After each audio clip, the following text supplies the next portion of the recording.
இப்போ நிறைய பேருக்கு வந்து மேல் வயிறு வலி இருக்கும். இந்த மேல் வயிறு வலி வந்தால், அதாவது சாப்பிட்டா வலி வரும். சில பேருக்கு சாப்பிட்டா வலி குறையும். சாப்பிட்டா வலி குறைஞ்சதுன்னா யூஸ்வலாக வந்து அல்சர்னு அர்த்தம். சாப்பிட்டா வலி வந்ததுன்னா அல்சர்லேயும் வரலாம், கேன்சர்லேயும் வரலாம்.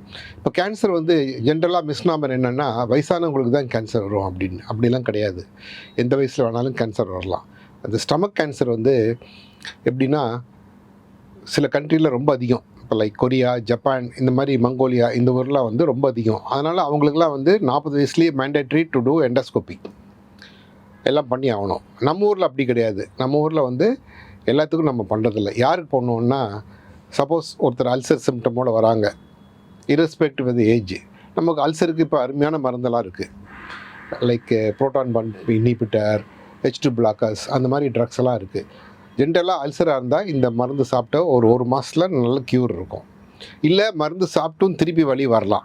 அந்த மாதிரி இருக்கிறவங்களுக்கு வந்து கட்டாயம் எண்டோஸ்கோபி பண்ணுறது முக்கியம். ஏன்னா அல்சர் மாதிரியே கேன்சர் இருக்கும். ஸோ அதனால் நம்மளாக செல்ஃப் ட்ரீட்மெண்ட் எடுத்துகிட்டு இருக்க வேண்டாம். நிறைய பேர் வந்து மெடிக்கல் ஷாப்பில் போய் மருந்து வாங்கி சாப்பிட்றாங்க. டெம்பரரியாக ரிலீஃப் இருக்குது, பரவாயில்ல. ஆனால் அப்படியும் ரிலீஃப் இல்லை, திருப்பி வலி வந்துட்டுருக்குன்னா எண்டோஸ்கோபி பண்ணுறது ரொம்ப ரொம்ப முக்கியம்.